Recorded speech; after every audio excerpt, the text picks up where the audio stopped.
Malam sahabat pembelajar, kita berjumpa kembali di seminar online yang diadakan oleh Indonesia Belajar. Indonesia Belajar adalah sebuah media untuk belajar yang berisi tentang motivasi, inspirasi, dan juga pengetahuan yang disampaikan oleh para narasumber terbaik. Hadir dalam platform mobile aplikasi yang dapat Anda download di Google Play Store dan juga di App Store. Dapat juga klik di website kami indonesiabelajar.id. Baik, sahabat pembelajar, sudah hadir di tengah kita. Selamat malam, Pak Beben. Selamat malam, Legita. Terima kasih. Gimana, Pak, kabarnya? Kabarnya baik, alhamdulillah. Mantap. Ya. Oke, tema seminar online kita pada malam hari ini adalah tentang musik Indonesia.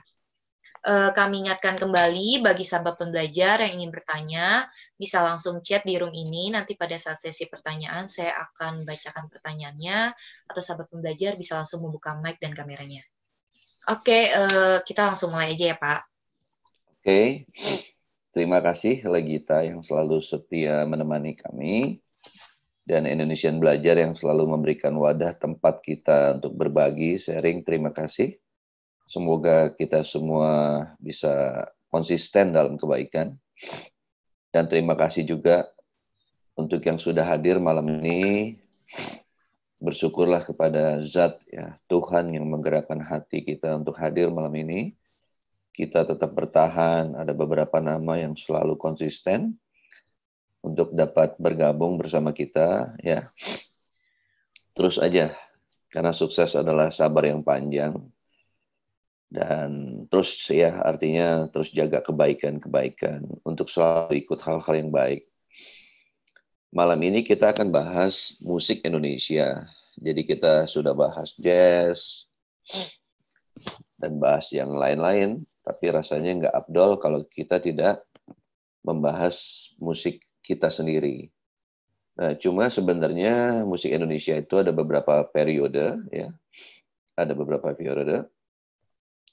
Mungkin malam ini saya siapkan 3 periode, tapi kalau waktunya nggak cukup, nanti kita bagi-bagi ya. Nah, untuk lanjut saya akan sharing screen dulu ya, share screen dulu. Saya sudah menyiapkan slide presentation.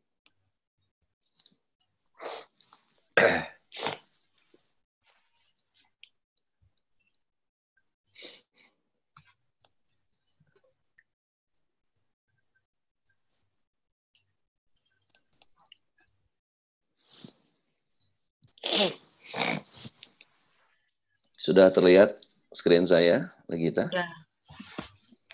Oke, alhamdulillah. Mungkin ini jarang dibahas, dan bersyukurlah kita bisa membahas ini malam ini. Ya. Jadi kita tahu, pertama saya akan membahas musik Indonesia sebelum tahun 50-an. Jadi artinya musik Indonesia sebelum masa kemerdekaan. Jadi apakah sebelum Indonesia merdeka ada musik yang berdengung atau ada industri musik? Nah, kita akan tahu malam ini ya musik seperti apa yang diperdengarkan ketika Indonesia masih belum merdeka dan industrinya seperti apa. Ya, kita lihat ya. Oke. Titik awal selalu ini sering disebut-sebut, kita dianggap ada label record pertama di Indonesia setelah merdeka adalah Irama Records, ya, yang didirikan oleh perwira Angkatan Udara, biasa akrab dipanggil Mas Yos, atau nama lengkapnya Suyoso Karsono, yang nanti juga mendirikan El Sinta Record, radio, dan selanjutnya. Ini kita biasa sebut sebelum Indonesia merdeka adalah Orde Lama. Terus kemudian data-data ada fonograf, ya. Jadi di sebelum Indonesia merdeka, fonograf dari Columbia Record. Jadi Columbia Record itu perusahaan rekaman label besar di Amerika, telah masuk ke Hindia Belanda. Ya, kita ini biasanya disebut Hindia Belanda ya. Sudah masuk sejak awal tahun 1900.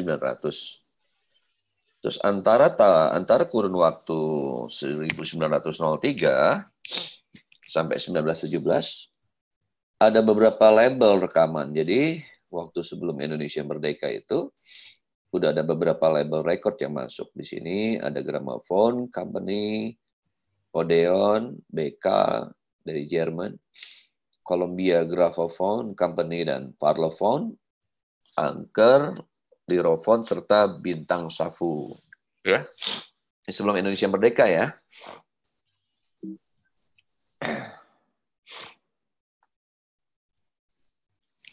Oke. Di sini ada judul Saudagar Tionghoa, karena memang industri artinya ketika fonograf, ya silinder diperjualbelikan, ini boleh dibilang pedagangnya, saudagar ya, itu keturunan Tionghoa dengan market kaum urban elit terbatas. Nah, di Batavia ada namanya Tio Tek Hong ya, di Pasar Baru. Ya. Terus kemudian ada Li Akon di Pasar Senen. Di Surabaya juga ada namanya Li Leong Sui, dan di Semarang ada Tan Tik Hing ya. Dan perangkat pemutarnya terbilang mahal saat itu. Jadi memang untuk kalangan tertentu. Tapi yang namanya pedagang kan selalu tahu marketnya. Karena waktu itu masih sulit kalau dijangkau rakyat biasa ya. Itu dijualnya di jalan, tulisannya masih Pasar Baru gitu, Pasar Baru nomor 93 di Batavia di Jakarta ya. Boleh napak tilas kapan-kapan apakah masih ada tokonya di sana. Dan disupport juga oleh, ya boleh dibilang oleh retailer ya. Dan Tik Hing dan Autehok. Ini keturunan Tionghoa. Nah, musisinya,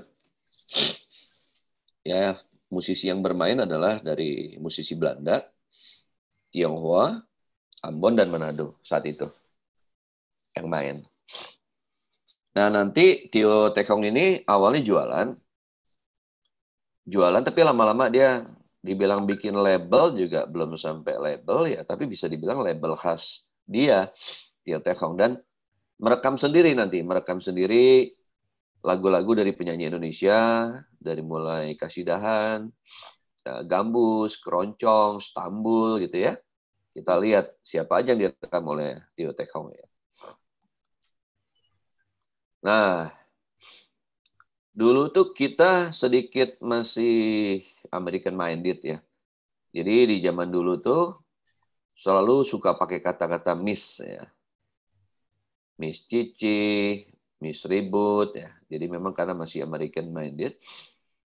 Ya, Miss Rukiah, ini penyanyi-penyanyi ya. Sebagian saya cek di YouTube ada nih sebagian. Lucu-lucu juga ya. Maksudnya lucu tuh kita jadi hari ini paling tidak pernah dengar lah nama-nama ini.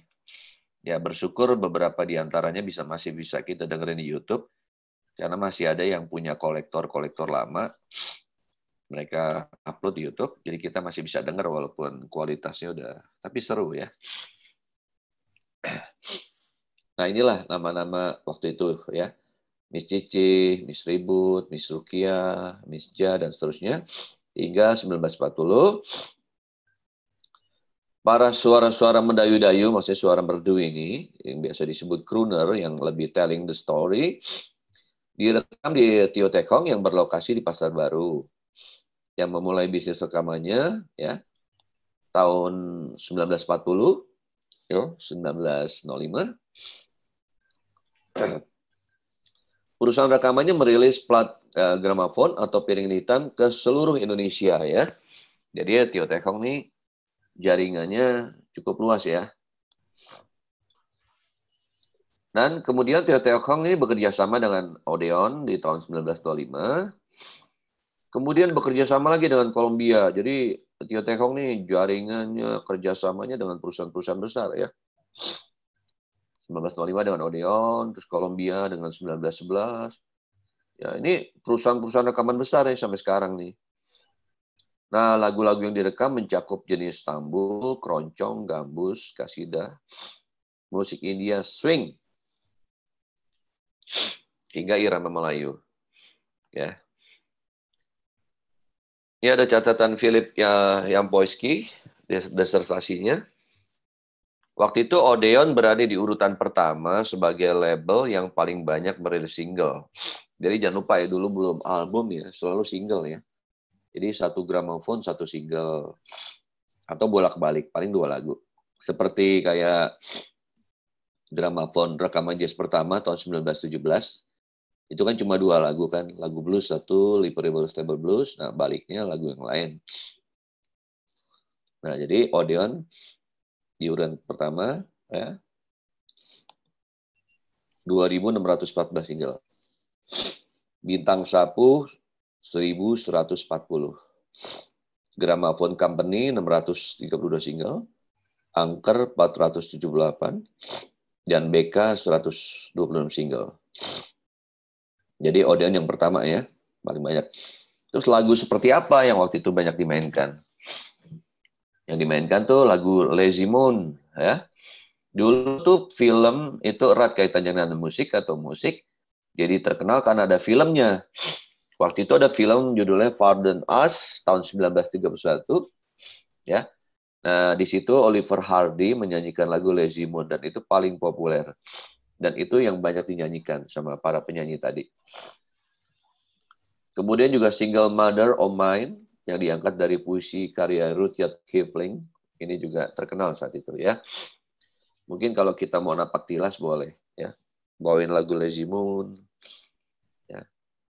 Swing nih ya. Banyak orang swing bawain lagu ini.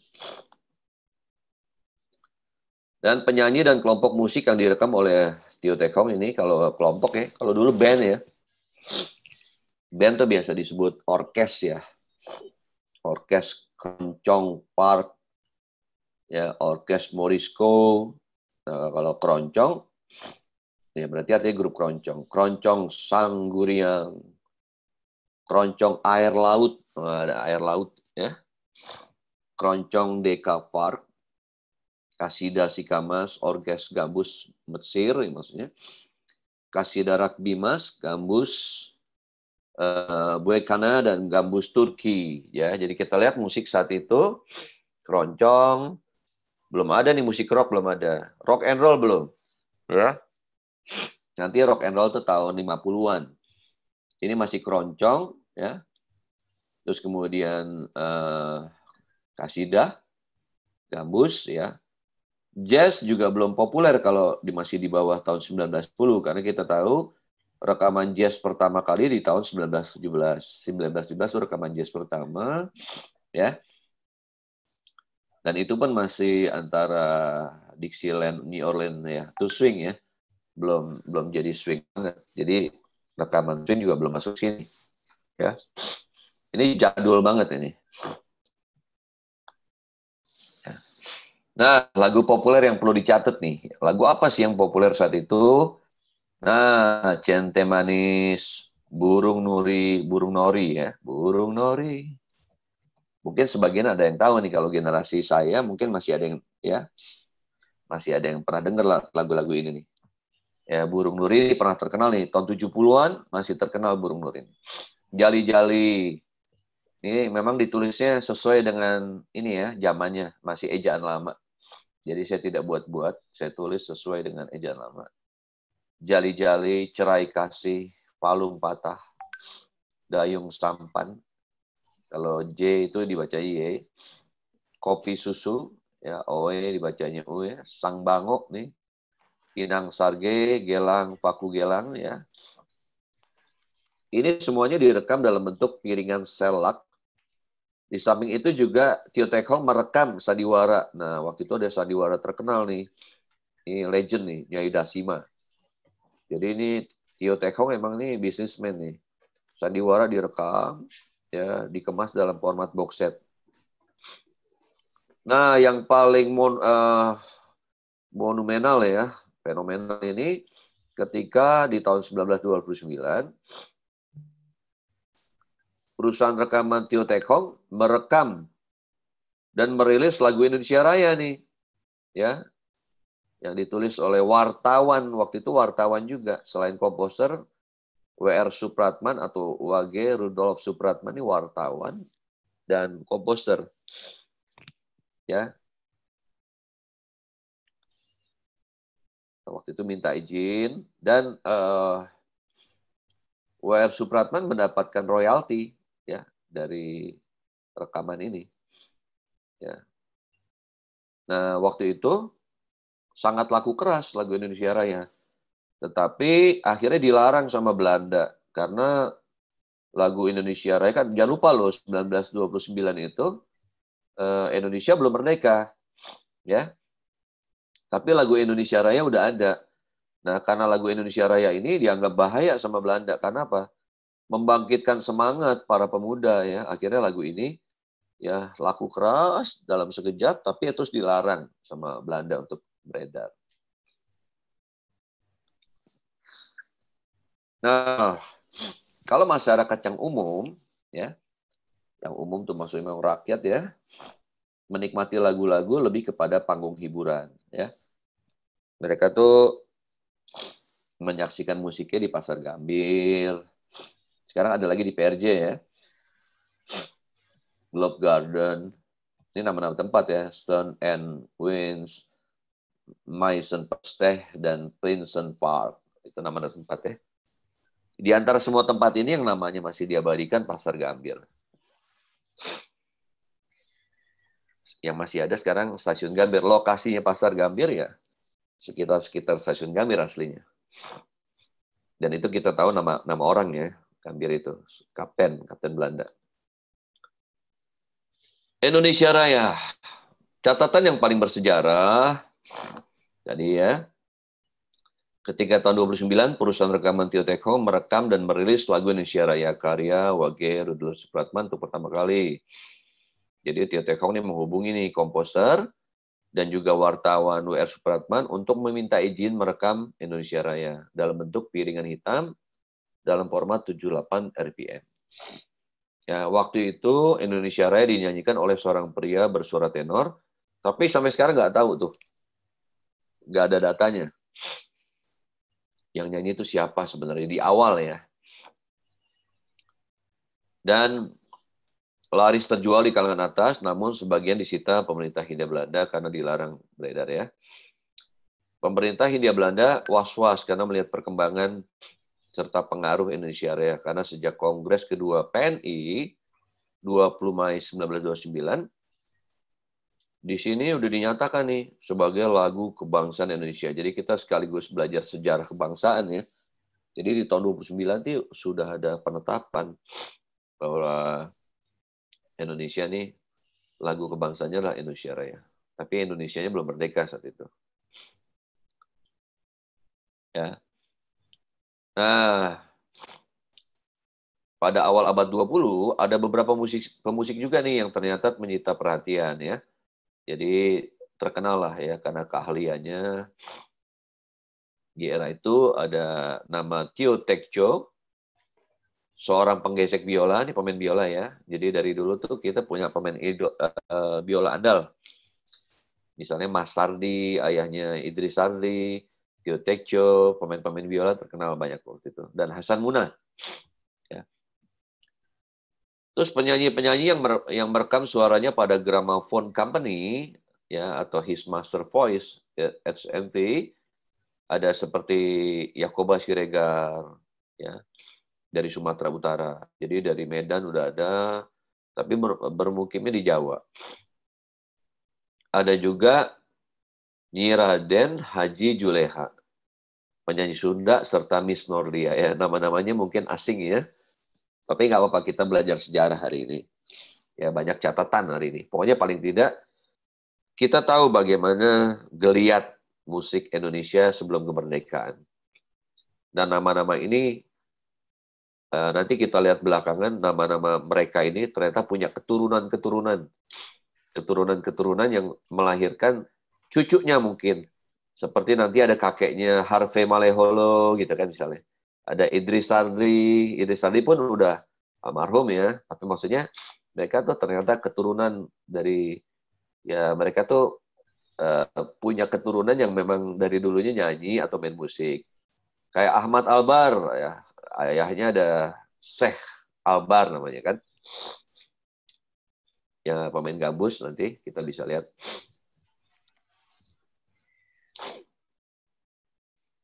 Nah, kiprah BK dan Miss Ribut, karena Miss Ribut ini paling banyak direkam oleh BK. Saya pernah dengerin musik Miss Ribut. Nanti di YouTube juga Miss Ribut. 1905 terlihat kiprah BK, ini label Jerman ya, melakukan recording tour ke beberapa negara. Jadi BK ini rekamannya ya, membawa alatnya dia ke mana?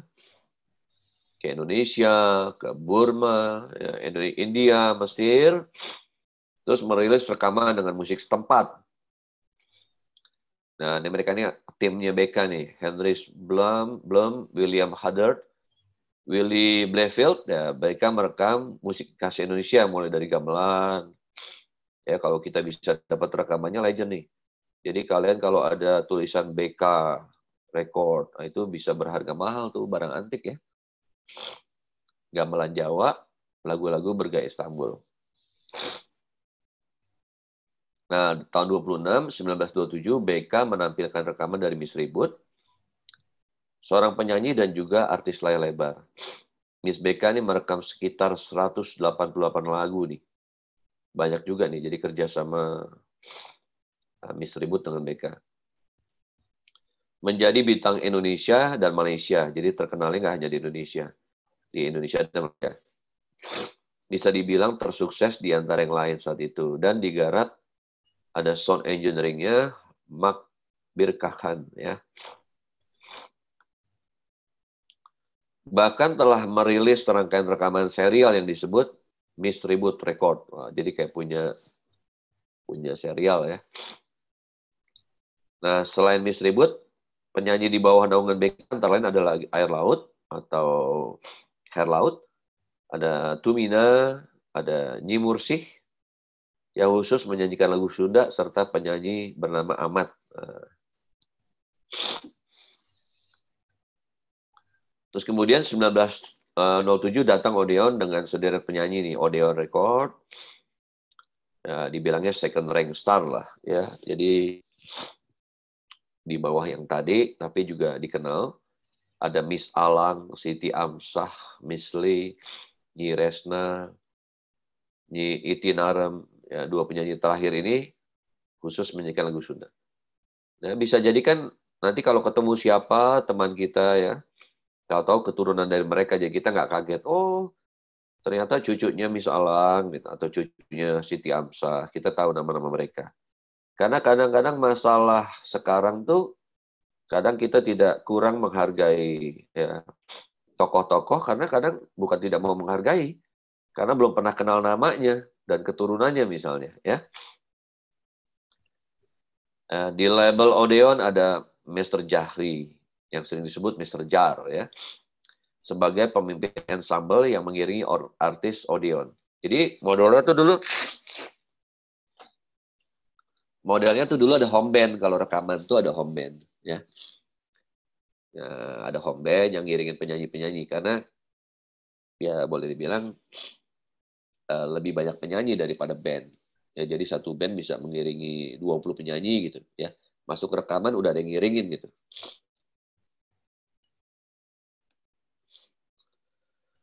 Terus kemudian 1928 ya, muncul label Columbia Graphophone Company yang mengetengahkan penyanyi Siti Aminah sebagai pelantun irama Melayu, Miss Julie, serta dua pemusik yang tampil sebagai pemimpin orkes, yaitu Fred Belloni, ini penyanyi blasteran Eropa dan Asia, serta pemimpin ensemble Abdul Rahman.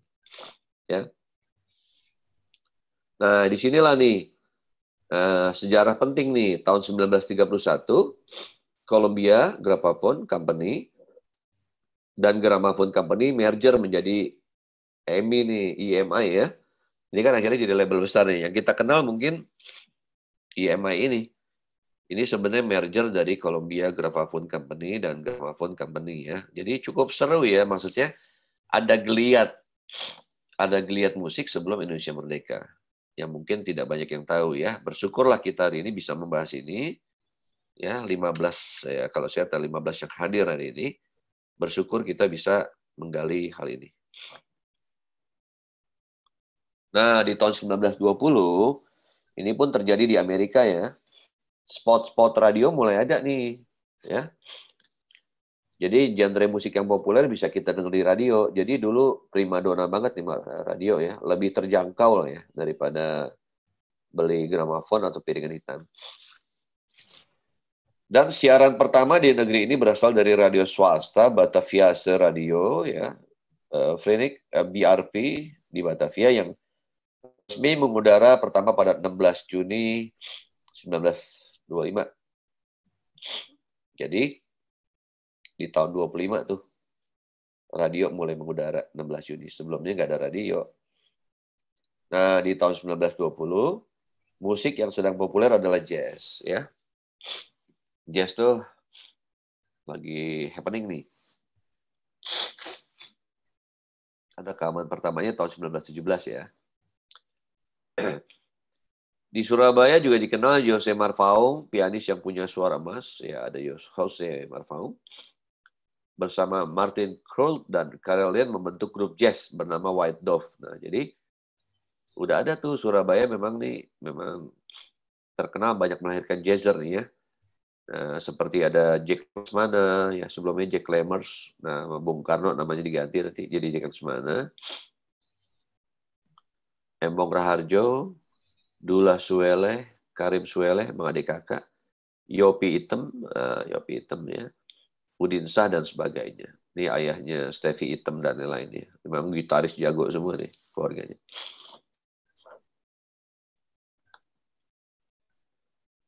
Nah,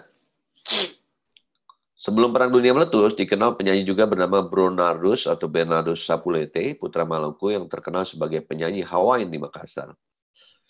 Ada juga seorang remaja bernama Tan Cheng Bok. Nah, saya pernah tahu kalau Tan Cheng Bok ini. Biasa ada di film Benyamin nih. Tapi saya nggak tahu mudanya. Kalau pas tuanya saya tahu sering main film sama Benyamin nih. Misalnya Tan Cheng Bok, Mak Uwo. Nah, biasanya pasangan tuh di film Benyamin.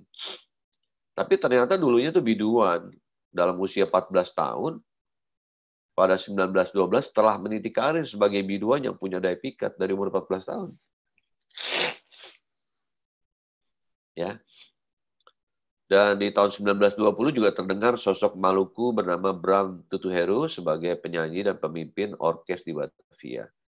Kemudian ada penyanyi tunanetra tahun 27, Ani Landau berhasil menjuarai kontes di Surakarta, lalu diajak rekaman sama Studio BK. Dan akhirnya tinggal di Batavia. Nah, ini tunanetra.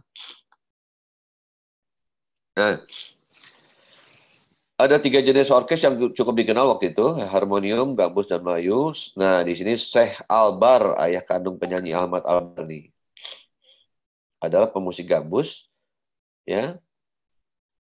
Syekh Albar nih, yang sangat terkenal di Surabaya waktu itu ya. Syekh Albar bersama orkes gambus Al-Waton sebagai sangat produktif merilis album baru, ya. Salah satunya berjudul Sakratul Usud tahun 1937. Pada era itu juga terdengar nama S. Abdullah, seorang penyanyi dan pemusik yang merekam suaranya pada label Gramophone Company. Ya. Nah, nama lainnya ada Menir Mude yang kerap menyanyikan lagu Sunda, yang dikenal juga sebagai pelawak. Jadi selain penyanyi juga pelawak ya. Terus ada juga Miss Louis, Miss Supia, Ghazali, Miss Brintik, Mr. Hanafi, Leo Sapulitu, dan Bram Titale. Nah, Bram Titale yang lebih dikenal dengan nama Bram Aceh, yang tidak lain adalah kakek dari penyanyi populer Indonesia era 80-an, Harvey Maleholo ya. Mungkin sebagian masih dengar Harvey Maleholo, tapi kakeknya mungkin belum pernah dengar ya. Nah, kakeknya juga penyanyi itu, ya.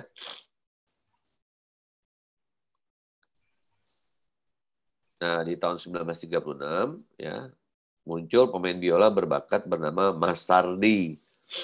Nah, ini ayahnya Idris Sarli nih, yang bergabung dalam Faroka Opera, ini opera. Opera ini menggelar pertunjukannya sampai ke Singapura, ya.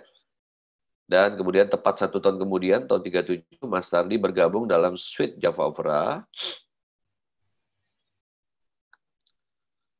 Dan sejak 1939, Mas Sarli mulai terjun sebagai pembuat skor, ya. Jadi anaknya juga nurun, ya.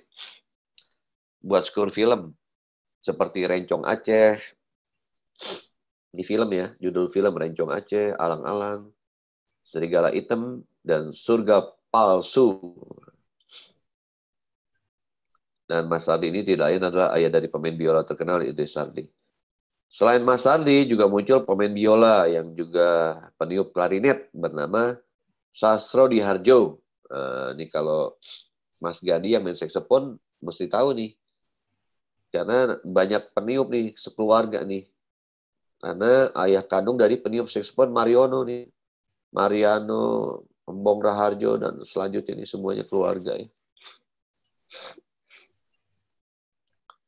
Dan selanjutnya dikenal juga seorang pianis dan komposer, ya, Ismail Marzuki. Di sinilah Mas Ismail Marzuki lahir, ya, mulai muncul. Dan beberapa pemusik yang terkenal pada era itu seperti Kartolo, Abdullah, Yahya, Zainuddin, Atungan, Hugo Dumas. Salah satu orkes keroncong yang disegani adalah Live Java yang dibentuk oleh Hugo Dumas dan Abdullah. Ini home band terkenal juga nih, ya. Dan 37 muncul penyanyi wanita bernama Rukiah yang juga berkarir dalam film, yang sering penampilannya diiringi Live Java. Nah, Rukiah ini yang mempopulerkan lagu seperti Terang Bulan, ya, hingga Keroncong Borisco.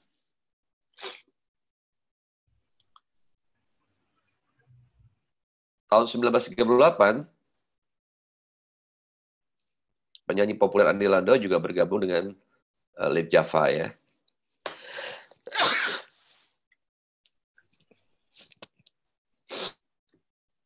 Nah, tahun 1937 berdiri kelompok musik jazz. Nah, di sini ada jazz juga nih.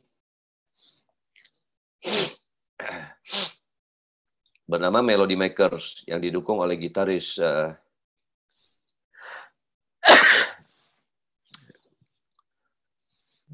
Jakob Sigarlaki, ya.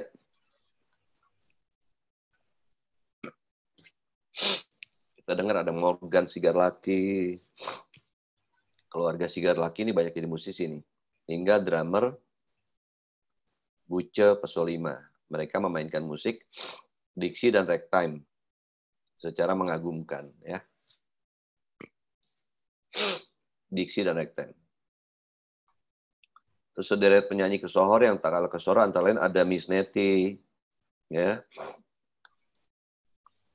Jan Bon, Van der Mul, Miss Lee, Muna, Paulus Itam, Miss J. Van Sak. Jadi ada Belanda, ada Tionghoa, ya, campuran masih.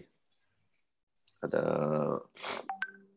John Iseger, Miss Ninja, Miss Dia Luntungan, Muhammad Yasin, ya, ada keturunan Arab juga, ya. Ada Miss C. Luardi, Miss Dewe, serta Leo Spell. Gaya nyanyi mereka terinspirasi dengan gaya crooner Amerika, ya. Ya, crooner tuh contohnya kayak Frank Sinatra, ya. Itu crooner. Suaranya merdu, ya, sambil cerita. Nah, untuk musik gamelan dikenal 3 pesinden langgam Jawa, yaitu Nyai Demang, Madu Laras, Bok Bekel, dan M.A. Worolasmi. Untuk gambus dan kasidahan, jadi gamelan, keroncong, gambus, ya, waktu itu ada pasarnya, ya.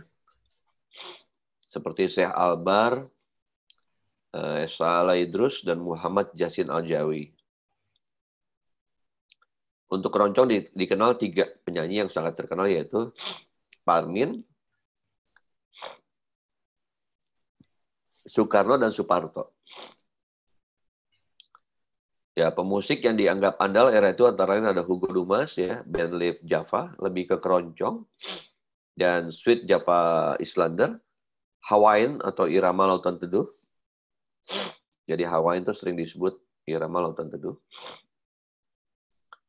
Fred Belloni, komposer, pemimpin musik, ensemble, ya. Ada S. Muhammad bin Jitrip yang memimpin orkes gambus. Esa Elaidrus memimpin orkes harmonium, serta Helway, singkatan The Siso, yang memimpin The Siso String Orchestra. Ya, di Indonesia Timur dikenal nama Ho Engji, keturunan Tionghoa, penyanyi Makassar yang pertama kali rekaman nih. Jadi Ho Engji ini yang pertama kali rekaman di sana. Perjalanan Ho Engji cukup panjang, mulai dari 30-an, 50-an, ya. 3840 diajak rekaman di studio Ho Sung Hu yang terletak di Surabaya, Jawa Timur. Ya, yang direkam lagu-lagu lagu-lagu ini, Celebes, Fox, Slederen, lagu-lagu rakyat Sulawesi, ya, diterjemahkannya. Dan juga menulis lagu sendiri yang diiringi oleh orkes Sinar Sejati serta orkes Wari-Waria. 1942-45 musik jazz nyaris nggak terdengar nih kalau pas pendudukan Jepang nih, ya. Nah, jadi ketika di pendudukan Jepang 42-45 ini penjajahan Jepang nih. Musik jazz nyaris nggak kedengaran. Yang diperkenankan adalah musik yang bernuansa propaganda Jepang, serta lagu-lagu daerah. Di antaranya adalah musik keroncong, dan sebagian besar orang Jepang yang menduduki Indonesia terpukau dengan lagu Bengawan Solo, karya Gesang, ya. Jadi memang dari dulu sejarahnya orang Jepang nih suka lagu Bengawan Solo, dan sampai sekarang. Jadi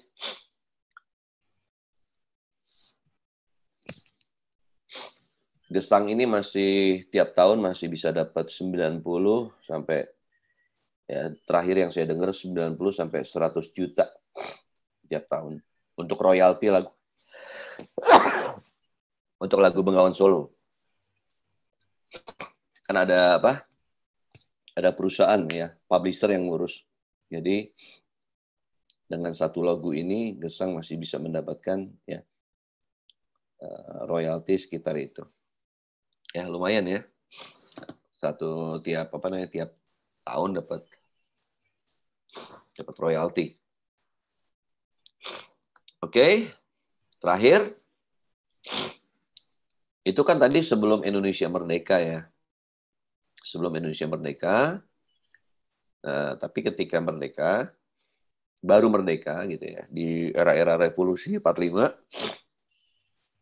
lagu apa yang diperdengarkan? Jadi waktu itu Indonesia baru merdeka.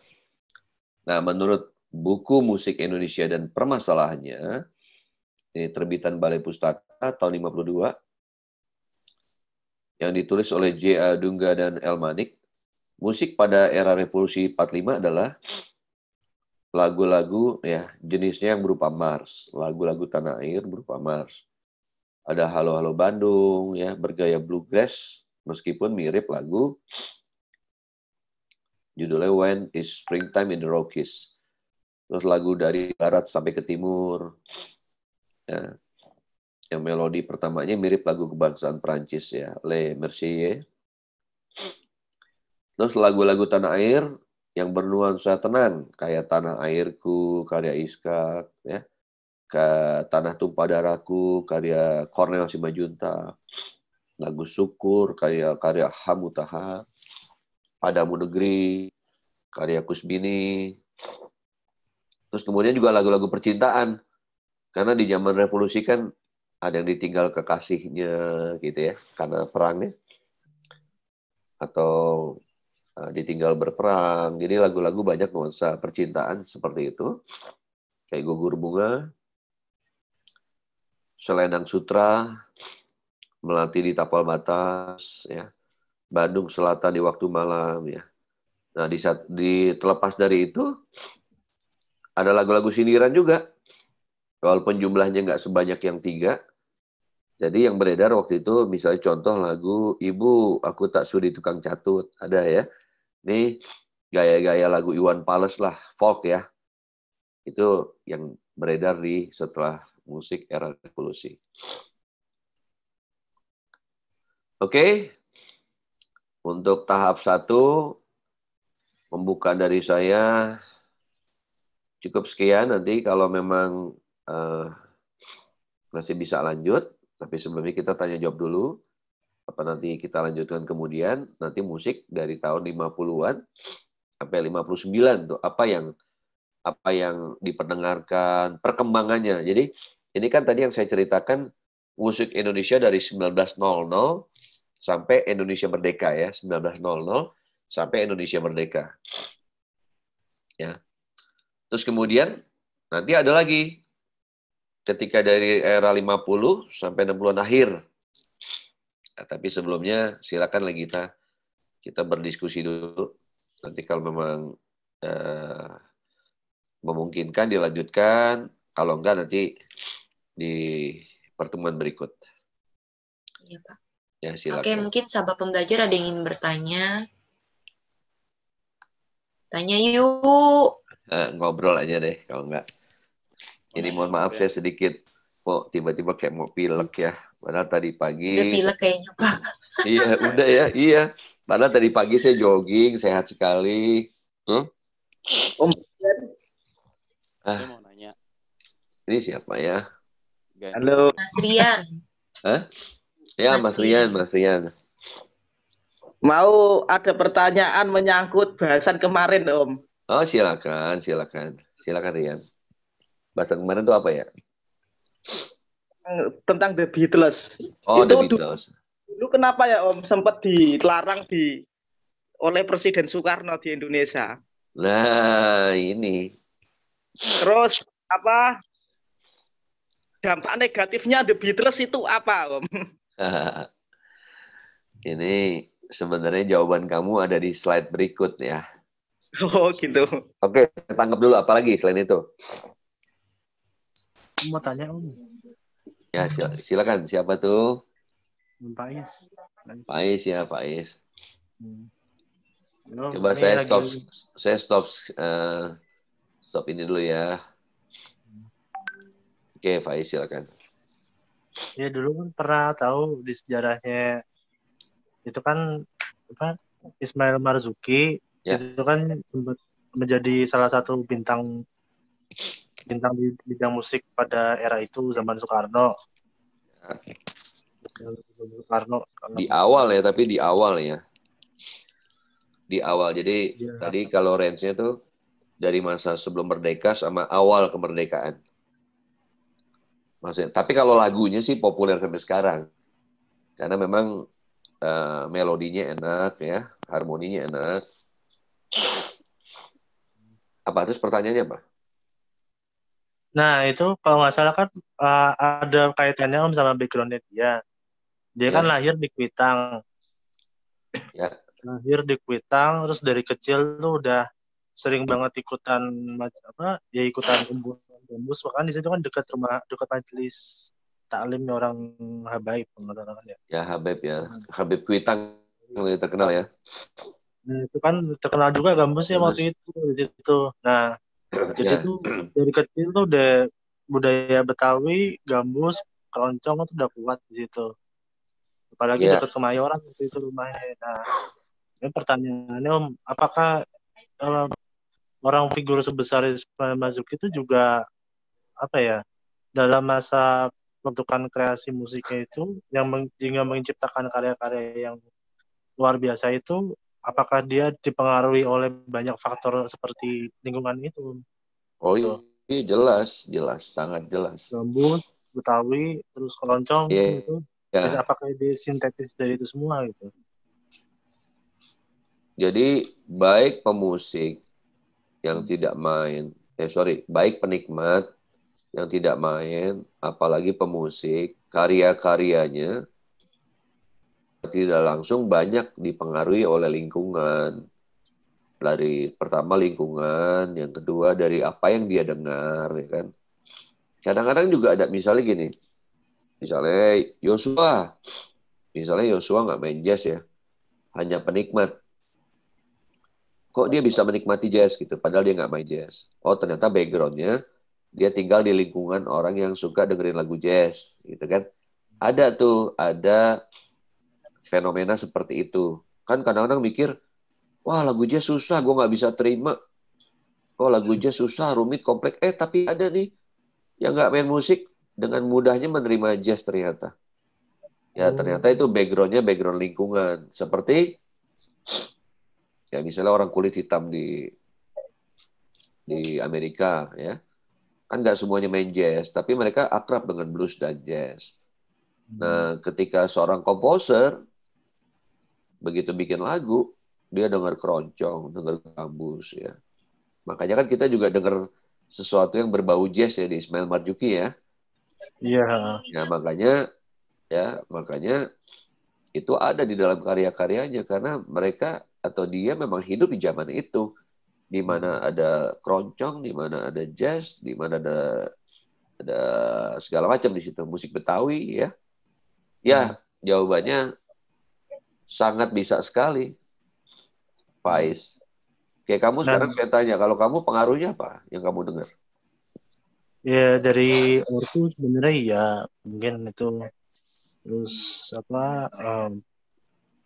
selera musik orang tua juga pengaruh sih. Ya, betul ya. Sangat yang ya. di setel di rumah, di setel di mobil. Ya makanya ya di dalam Ismail Marzuki kan ada Kopral Jono, Payung Fantasi, Juwita Malam, ya bagus-bagus tuh. Ada yang jazzy, ada yang rock and roll mungkin, ya kan? Dayu-dayu, ada. Dayu-dayu, macam-macam. Ya sangat bisa. Karena tadi kita lihat kan, gambus, kasidah, roncong, gamelan, terus kemudian swing, ya, jazz, diksi, nah, itu pengaruh dari Ismail Marzuki. Gitu. Silakan. Nah berarti kayak musisi kayak yang dari daerah-daerah kayak Om Bong Raharjo, ya. Terus Jaduk Ferianto, itu berarti etnisnya dia atau lingkungan tinggal geografi kesukuannya dia juga berpengaruh juga Om secara nggak langsung ya. Oh jelas. Kesukuan jelas. Apalagi dia tinggal masih di situ kan. Tinggalnya masih misalnya Mas Jaduk masih di Jogja, ya kan?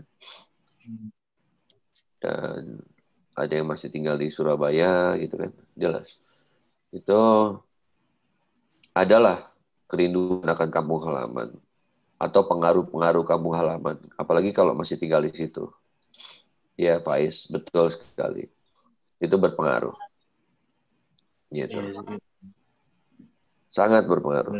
Musisi kan paling ini. Musisi itu paling sensitif dirasa ya. Kelebihannya musisi itu, apa yang dia dengar ya, dia baca, semuanya ditangkap ya di situ. Gitu. Oke, Mas Rian, halo, jenggot herbivora. Mas Jenggot masih on air? Masih, tapi suaranya di mute. Oke. Nah, jadi gini. Pada waktu, sebenarnya ada di slide berikut, tapi saya jawab aja langsung dulu. Jadi, ketika Indonesia merdeka, ya, Bung Karno ini kan pahlawan, pemimpin revolusi Indonesia. Kan ini baru mau membangun bangsa. Baru, jadi jangan disalahpahami bahwa pelarangan musik itu jangan disikapi secara negatif. Tetapi kita harus lihat dari sudut pandang Bung Karno sendiri, ketika seorang Bung Karno ini baru ingin membangun bangsa. Kan misalnya gini, ini negara baru nih, mau kemana nih arahnya? Ya kan? Nah, di satu sisi, bangsa ini kan dibangun tentunya khususnya oleh generasi muda kan? Atau generasi muda yang akan membangun bangsa ini. Tetapi kalau baru merdeka, para pemudanya terlalu aktif dengan hiburan, ya, dengan hiburan, pesta-pesta, ya. Tidak ada yang salah dengan musiknya. Cuma ini lagi mau bangun bangsa. Kan Plato sendiri bilang kan, musik itu bagus, kata Plato kan. Musik itu bagus, bisa memperkuat bangsa, bisa buat kecerdasan dan segala macam. Tapi kata Plato, jangan terlalu banyak hiburannya. Karena kalau terlalu banyak hiburannya memperlemah. Nah, seorang Bung Karno pasti tahu ya. Jadi apa pengaruh buruknya The Beatles? Bukan The Beatles doang, dan yang lain-lain. Nah, itu kan di zaman Bung Karno dibilang musik ngak-ngekok ya. Musik ngak-ngekok. Dan waktu itu kan orang Indonesia mendemen dansa ya. Nah, jadi kita melihat situasi yang negara ini baru mau dibangun, tapi jangan terlena dengan hura-hura dulu ya, jangan terlena dengan hiburan yang terlalu banyak sehingga kita lupa membangun bangsa ini. Makanya untuk sementara dilarang tuh musik-musik itu. Memang di satu sisi, dari sisi musisi, ya, kita tahu kan ada Tillman Brother ke Eropa, terus ada Didi Patirane, Jazzer ke Amerika, ya karena mereka hidup di musik kan, mereka harus hidup dengan musik. Ya, mereka mencoba mencari peruntungan rezeki keluar. Karena apa? Karena memang di negaranya lagi dilarang. Di satu sisi, oke, mensupport keputusan pemerintah, tapi di satu sisi mereka juga harus menghidupi keluarga gitu misalnya. Ya, saat itu musik-musik seperti itu tidak bisa cari uang di sini bahasanya, ya kan? Nah,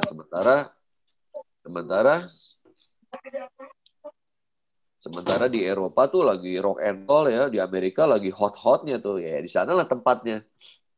Nah, di Indonesia lagi membangun bangsa ya kan. Jadi akhirnya Bung Karno mengambil keputusan untuk ya mengaktifkan tradisi budaya supaya orang kenal Indonesia, ini budaya Indonesia. Terus juga tapi memahami kalau orang Indonesia tetap suka dansa. Akhirnya ada irama lenso ya. Kita tahu irama lenso yang kita tahu dari daerah Maluku ya. Ya, akhirnya ini yang diangkat sama Bung Karno ya. Ya. Itu akhirnya sementara yang lain di stop dulu ya. Nah, irama lenso ini nih. Tapi juga Bung Karno hebat dalam arti gini. Untuk ngambil keputusan itu manggil para musisi juga. Jadi maksudnya hebatnya adalah presiden di zaman itu melibatkan musisi, manggil ke istana.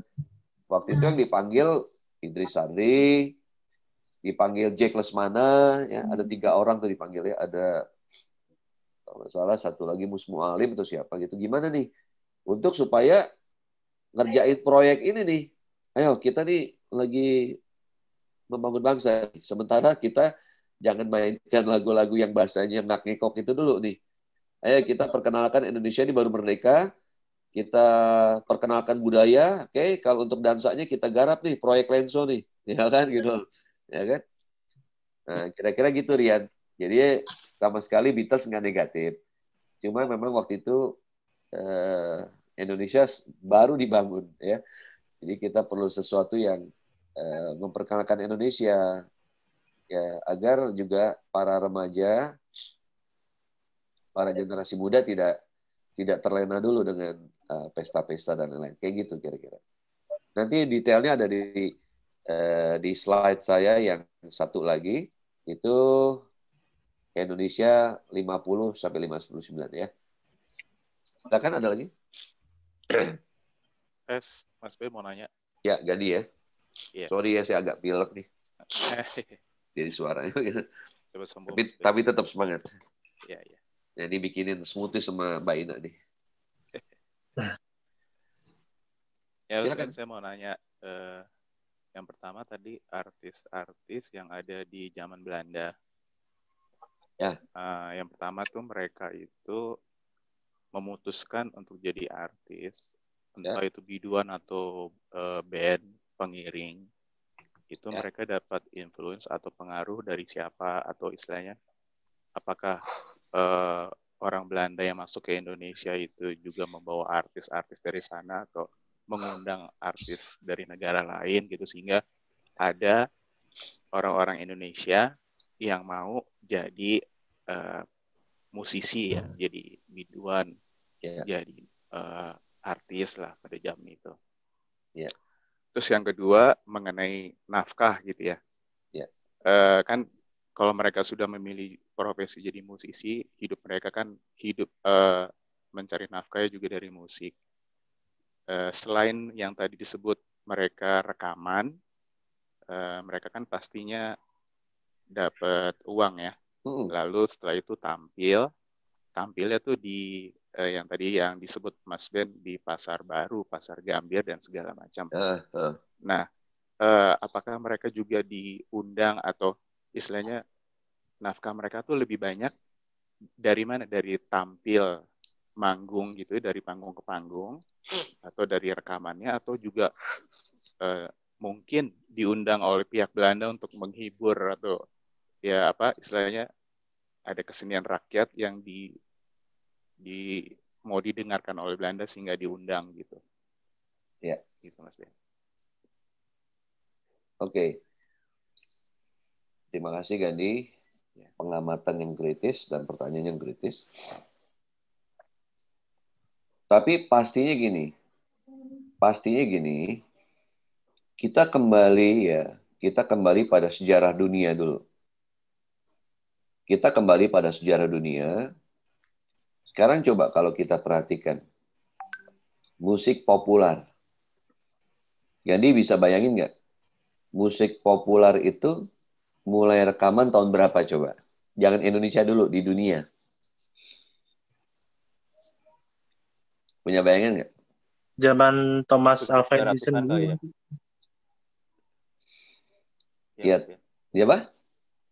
Iya tahun 1900 gitu ya, sekitar segitu. Ya, jadi kalau mau tahu, kalau Thomas itu waktu itu baru menemukan fonograf ya, alat rekam. Dan yang direkam itu lagu Mary Had a Little Lamb. Waktu itu ya belum asumsinya untuk dipasarkan, dijual. Tapi waktu itu masih eksperimen menemukan itu. Tapi mulai dimasuk di ranah populer, kita tahu di tahun 1912 itu baru blues. Blues rekaman pertama kali tahun 1912 blues tuh ya. Jadi di sebelum itu nggak ada blues yang direkam, nggak ada, ya. Terus kemudian ragtime. Ragtime tahun berapa coba, Faiz? Bisa bayangin nggak ragtime kapan? Rekaman pertama kali ragtime? Kapan ya? Gue zamannya Abraham Lincoln itu kayak udah. Oh, udah sesudahnya. sudah itu. Sesudah blues. Jadi ragtime itu 1915. Ya. Jadi blues 1912, ragtime 1915, ya. Nah, jazz itu 1917. Nanti bebop tahun 1944. Jadi maksudnya kenapa saya ketengahkan ini? Gandhi kan bertanya soal pengaruh ya kan? Pengaruh itu kan berarti kan ada sesuatu yang didengar ya kan? Nah, tentunya di sini adalah kalau ada penyanyi yang beneran, dalam arti belajar nyanyi beneran, ya memang ini masih segmented ya. Jadi kalau dilihat nama-namanya tadi kan, nama Belanda ada ya, nama Tionghoa ada. Terus kalau kita lihat Melayu, baru Manado ya, sama Maluku ya, gitu kan. Itu yang mereka punya budaya nyanyi misalnya di gereja gitu loh. Ya kan? Jadi pengaruh mereka adalah musik klasik, musik yang di gereja, dan boleh dibilang mereka terbiasa bernyanyi di situ, ya. Nah, sementara orang Belanda juga butuh hiburan kan? Nah, tentunya yang suara-suara atau penyanyi-penyanyi yang punya potensi yang bagus ini, oke. Kalau namanya untuk asumsi rakyat, oke, orang Sunda ya kalau di Jawa. Nah, dilihatlah di talent scouting. Nah, Sunda sendiri kan tuh nyanyian tradisional kan. mau rekaman nggak rekaman, mereka emang udah biasa nembang Sunda gitu kan. Nah, kalau dibilang pengaruhnya, ya penyanyi tradisional gitu. Kalau yang Sunda, begitu juga yang Jawa. Nah, kalau kita bicara Jawa kan, walaupun nggak ada rekaman, udah zaman dari kalau di apa ya, kalau dari penyebaran Islam, dari era Wali Songo ya kan, nyanyi tanpa direkam maksudnya. Kalau lebih lama lagi di era zaman Majapahit, ya kan? Ingat pusat ya salah satu pusat budaya ya, yang memang maksudnya artinya gini. Kita kan tahu ya, Indonesia itu kan ada pengaruh Persia, pengaruh Arab, pengaruh Cina, ya kan? Misalnya kan alat musik kan dari mulai gong itu kan dari Cina, alat tiup, suling dari Cina, ya. Nah jadi boleh dibilang tuh pengaruhnya adalah tradisi turun-temurun. Tradisi turun-temurun dari kedaerahan. Kebetulan ketika di era Belanda, ya orang Belanda kan, di sana ada yang bagus suaranya, gitu kan. Di sana ada yang bagus suaranya, nyanyi ajak, gitu kan. Yang paling gampang gitu kan. Nah, tapi orang Indonesia yang saya sebut tadi, itu terbilang kan, kalau kita lihat kan, lihat tuh, kalau gambus kan kebanyakan memang keturunan Arab kan, yang nyanyi tadi kan. Nah, pengaruhnya ya dari budaya Arab itu sendiri. Misalnya Syekh Albar, tadi kan ayahnya Ahmad Albar. Ya kan, dia nyanyi gambus. Ya kan. Terus tadi yang dari Sulawesi, nyanyi rakyat Sulawesi, nggak nyanyi jazz. Terus ada yang keturunan Belanda. Ya kan. Tadi keturunan Belanda masih banyak tuh. Ada yang campuran. Gitu. Nah, jadi pengaruhnya dari musik daerah, terus kemudian dari radio. Radio itu kan mulai masuk 1920, ya. Dari radio, tradisional, musik daerah, dan kearifan lokal, seperti tadi keroncong, hanggam, musik Sunda. Nah, makanya tadi kalau lihat catatan,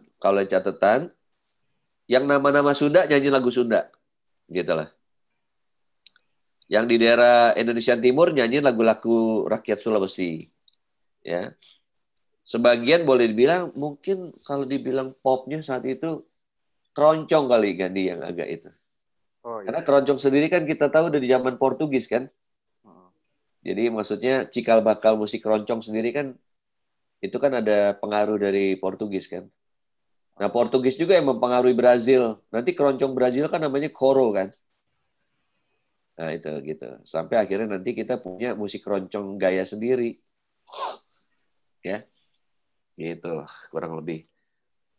Ya Terus tentunya yang kalau bicara honor, ya mereka dapat honor. Iya. Bernyanyi sebagai profesional mereka dapat honor. Jadi malah kalau dibilang dari segi penghargaan mereka dianggapnya ya artis. Ya, jadi maksudnya bukan gini, jangan berpikir Indonesia belum merdeka, mereka diperlakukan seperti budak yang disuruh nyanyi gitu. Enggak. Iya. Enggak seperti itu. Justru mereka di-approach sebagai seorang profesional. Dan kebanyakan penyanyi kayak penyanyi Amerika zaman dulu, kebanyakan layar lebar juga. Mereka main film juga. Kan dulu artis Amerika juga begitu kebanyakan. Nyanyi, main film juga gitu kan. Kayak misalnya Marilyn Monroe gitu kan. Nyanyi, main film juga. Jadi tradisi itu ada di Indonesia juga. Nah kalau Miss Cici, apa sih, nyanyi lagu Sunda. Karena melihat pasar ya. Tadi kan ada rekaman dari Jerman ya.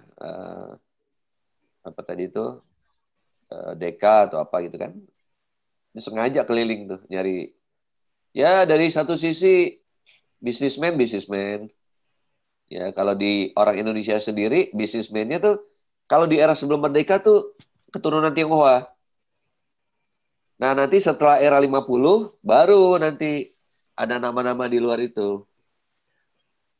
Nah tadi itu yang saya ceritakan Indonesia sebelum merdeka. Gitu.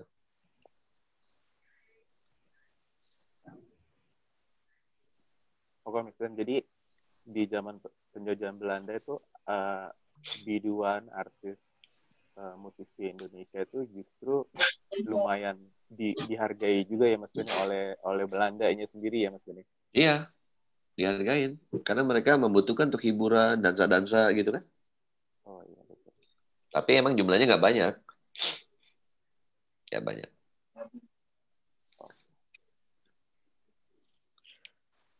Oke. Thank you Mas Kayak Beni. gitu. Nanti kalau dengar cerita Jerman, Kuba juga gitu. Ada musisi-musisi yang memang main lagu-lagu yang memang kayak di era revolusi awal Bung Karno. Jadi hanya boleh mainin lagu kebangsaan kayak gitu. Ada zaman-zaman kayak gitu.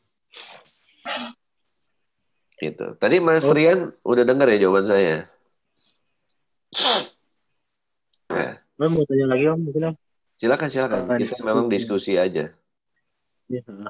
Berarti gini Om, faktor masa penjajahan itu berpengaruh juga terhadap apa ya budaya musik di suatu negara itu Om, ya. Oh iya betul.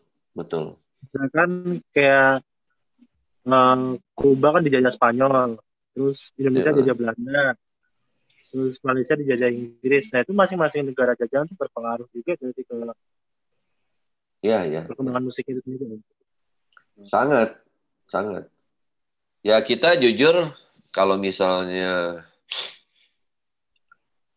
Belanda tidak memperkenankan perusahaan label dari Amerika kemari, mungkin kita belum dengerin swing. Ya. Karena Belandanya suka jazz, ya kan? Terus akhirnya memperkenankan label masuk. Makanya lihat kan, ingat gak Pais tadi? Ketika zaman Jepang.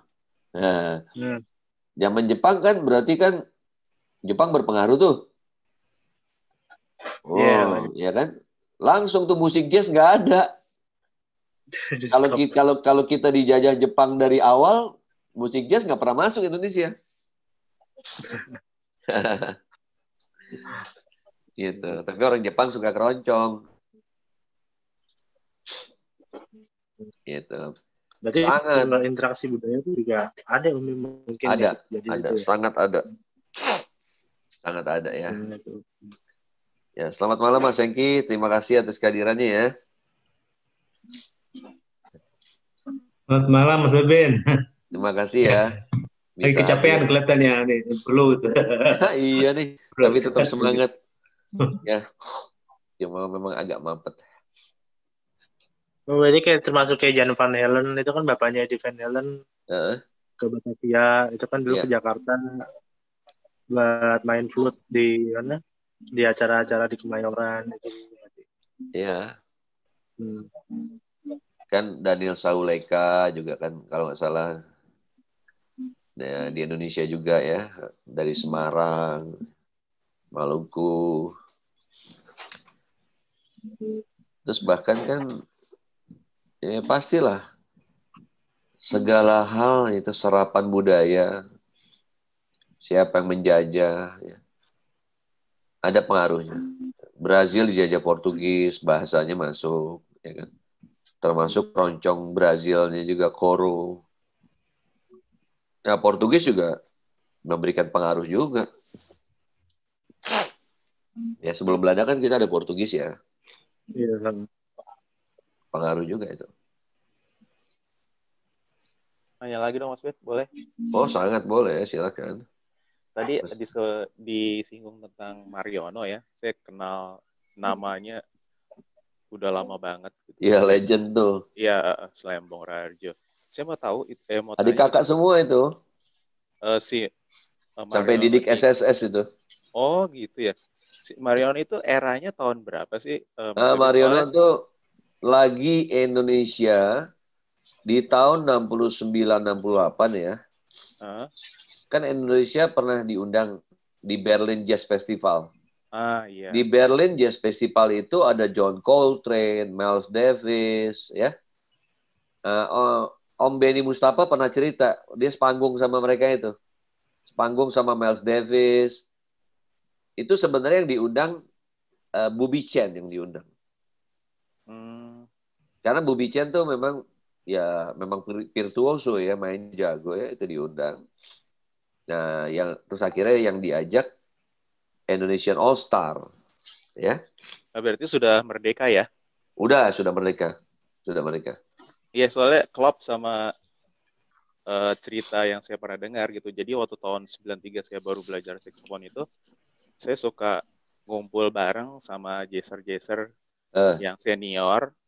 Jadi saya cuma liatin mereka main, latihan gitu ya. Dan mereka tuh latihannya sebentar, lebih banyak ngobrolnya. Jadi pada saat lagi mereka ngobrol-ngobrol, mereka cerita. Waktu itu ada si Benny Mustafa juga ada, Benny Kumahwa juga ada. Mereka cerita tentang pengalaman mereka main di Jazz Festivalnya Berlin di Jerman. Gitu. Jadi mereka satu grup diundang ke sana begitu kan ya. Dengan Indonesian All Star. Iya, mereka nyebut nama Mariono di situ. Iya, betul. Benar ya. Yang main saxophone tuh Mariono di situ. Yang main bass Yopi Chen, kakaknya Bobby Chen, ya. Terus kemudian yang main gitar di situ ada keyboard Maulana, ada Jack Lesmana, ya, dan memang itulah para senior kita. Dan mereka pernah bikin album Janger namanya Janger. Yang pernah dirilis ulang tuh album itu. Oke. Ya itu manggungnya bareng Miles Davis, John Coltrane tuh. Iya, kalau nggak salah dia sebut nama Herbie Hancock juga sih. Iya, memang itu festival besar ya. Ya, Indonesia pernah. Jazzer Indonesia juga dari dulu juga sering diundang ya Mas Ben ya? Ya, Indonesia punya tempat di luar. Ya, itu memang masalahnya juga link penting ya, link. Karena waktu itu ada orang Amerika yang kemari itu bantuin juga untuk memberikan link. Jadi kedatangan orang Amerika atau orang luar ya kemari, misalnya contoh gini, suatu saat misalnya ada Dave Koz misalnya, ngelihat Gandhi main, di Indonesia ada tuh pemain saxophone keren namanya Gandhi. Kalau ada acara diundang, itu pengaruh tuh. Nah waktu itu ada musisi Amerika, Tom Scott ya. Oh, saksofonis ya. Ya, itu Tom Scott ya maksudnya? Ya, Tom Scott saya ada ceritanya itu datang ke Indonesia, disitulah mereka melihat banyak musisi jazz bagus di sini. Nah, itu salah satu jasanya. Akhirnya jadi terdengarlah kabar ya bahwa di Indonesia kan biasanya kalau Indonesia dikenal Bali aja kan. Nah, tapi akhirnya terdengar kabar bahwa di Indonesia banyak musisi jazz bagus gitu. Apalagi jazz waktu itu kan memang lagi hot ya. Jadi festival-festival juga kan lagi baru mulai misalnya. Butuhlah talent-talent yang unik ya. Nah, Indonesia ke sana juga bawain lagu-lagu misalnya Burung Kakatua diapain kayak gitu-gitu loh. Ya kalau mereka main lagu-lagu swing standard yang di sana ya kan jadi nggak unik. Mereka justru bawain lagu-lagu yang orang Amerika jarang denger. Oke. Nah, itu pemain saksofonnya Mariono itu. Iya. Ya, soalnya saya kan dulu aktif main di ibadah ya. Jadi setiap kali saya turun main pulang gitu ya, ada opa-opa gitu ya, engkoh-engkoh lah. Setiap kali salaman sama saya, dia pasti bilang Mariono gitu, selalu aja gitu. Ya, Mariono salah satu saksofonis legend lah di awal-awal itu. Dia malah nggak pernah sebut Mbong Raharjo, dia sebutnya Mariono. Iya, itu berarti itu berkesan apa-apa banget ya. Iya, karena memang kayak boleh dibilang bapaknya saksofon Indonesia lah itu. Oh iya. Kalau Embong itu kan udah lebih bisa ke modern. Jadi artinya gini, Embong tuh ya swing, fusion, malah pop gitu loh. Pop ya. Kan kebetulan album pertamanya Embong itu bukan pertama lah mungkin ya. Pokoknya yang bikin covernya Dik doang, adik saya, jadi saya tahu. Ya gitu, kebetulan waktu itu. Jadi, tapi emang Remo Harjo asik mainnya, asik banget. Pokoknya berasa waktu itu ada Jakarta All Star apa Indonesian All Star. Jadi waktu lagu pertama belum ada Embong, lagu kedua belum ada Embong, terus dipanggil Embong lagu ketiga. Begitu Embong niup tuh, band tuh langsung keren gitu. Jadi berasa banget itu orang kalau terasa bagusnya gitu. Begitu ada dia tuh langsung naik tuh band tuh. Saya nonton di Jack Jazz di Istora Senayan waktu itu. Iya, iya. Ya memang begitulah kira-kira. Ya. Tapi kok saya belum pernah dengerin Mariono main seperti apa. Ya. Ada nggak YouTube-nya, Mas Ben? Ya kalau kamu mau denger tuh ya mungkin nggak ketik Mariono-nya, ketiknya Indonesian All Star gitu. Oke, oke. Ya kan? Karena mungkin tahu lah, mungkin saya belum denger sih, maksudnya ada album solonya nggak? Kalau Embong, Rajo ada album solonya. Banyak. Mungkin kalau Mariono ya lagi kamu ketik main bersama siapa gitu. Oke, oke. Ya tapi kamu perlu tahu lah, ya. Dan ternyata emang ayahnya juga, ya kan? Ayahnya juga pemain alat tiup juga. Gitu. Itu boleh dibilang sejarah lah. Kadang memang yang pertama mungkin bukan yang selalu paling jago, tapi memang yang pertama tuh suka bikin berkesan. Dan opa-opa tadi itu zamannya Mariono. Ya. Iya, iya. Embong itu kan 80-an mulai populernya, era fusion. Iya, betul. Embong itu era fusion. Malah saya belum pernah dengar Embong nyanyi swing justru. Kebanyakan kalau Embong saya fusion dengernya. Bukan nggak berarti nggak bisa ya. Tapi maksudnya yang saya dengar tuh kemunculan awalnya itu di era fusion itu. Maksudnya yang populernya. Gitu. Ya. Sesuai dengan eranya. Ya. Oke, Mas. Siap. Ada lagi pertanyaan?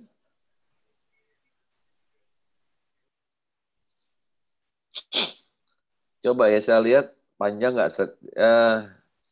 Nanti untuk Selasa depan saya mohon izin.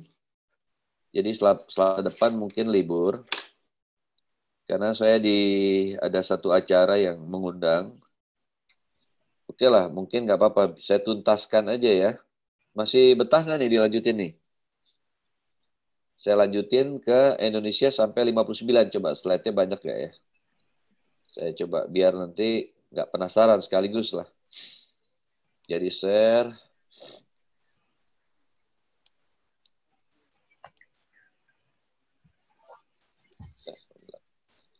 Ini harus saya tutup dulu nih. Close. Ya, saya harus buka yang ini nih. Nah, nih kalau mudah-mudahan saya diberi kekuatan menyelesaikannya. Ada 18 slide ya. Coba ya saya lihat. Saya percepat. Yang penting-penting. Ya. Nah, sekarang saya mau cerita musik Indonesia di era 50 sampai 59.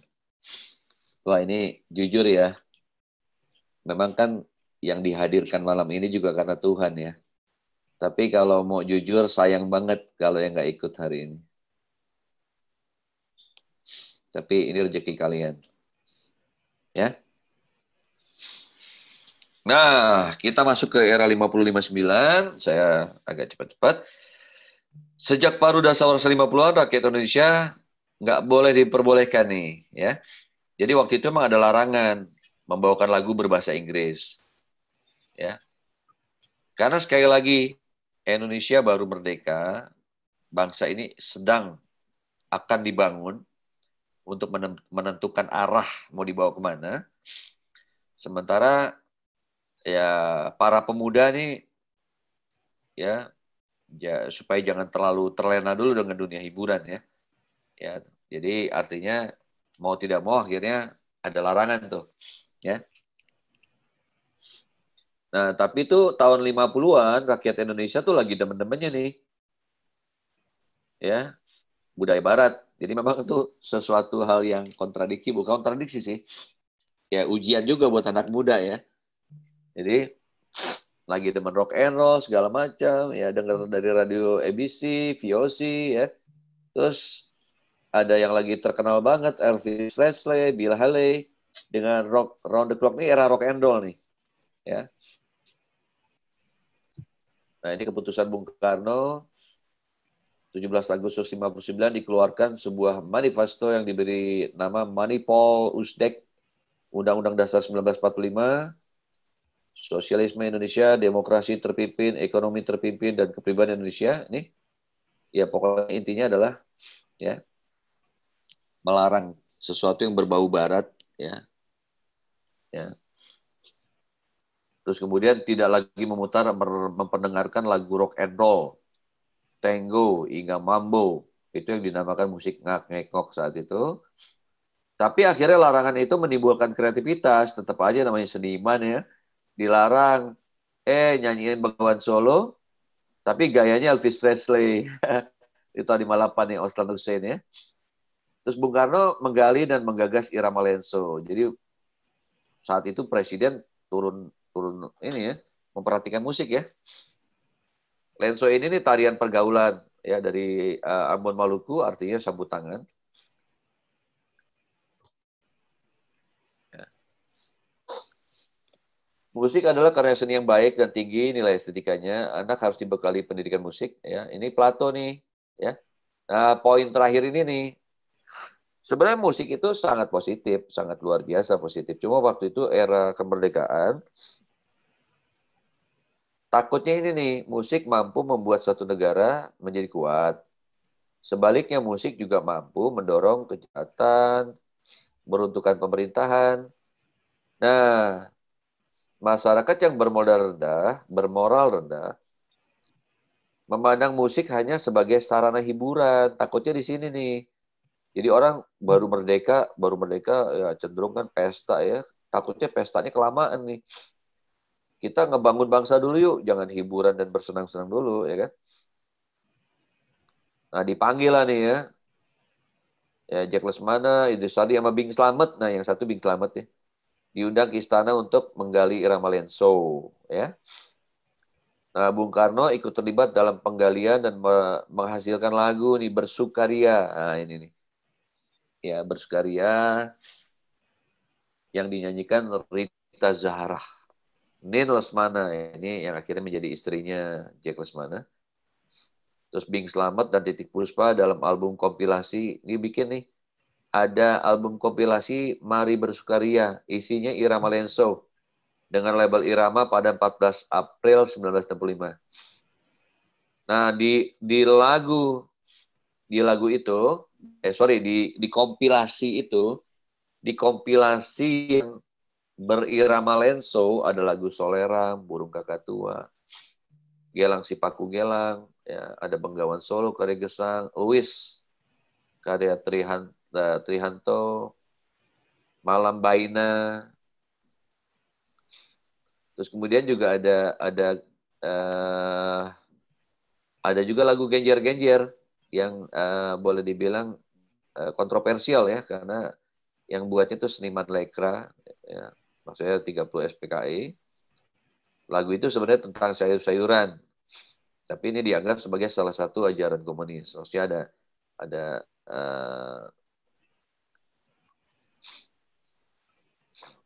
nah ini nih linear, jadi catatan di albumnya Bersukaria, ya. Jadi Bersukaria ini adalah kompilasi berirama lenso, ya. Ini ada tulisan, pemimpin besar revolusi kita selalu menganjurkan agar kita berani berdiri di atas kaki sendiri. Tentu anjuran beliau itu mencakup di bidang musik kita pula. Ini kata-katanya pemusik Saiful Nawas, ya.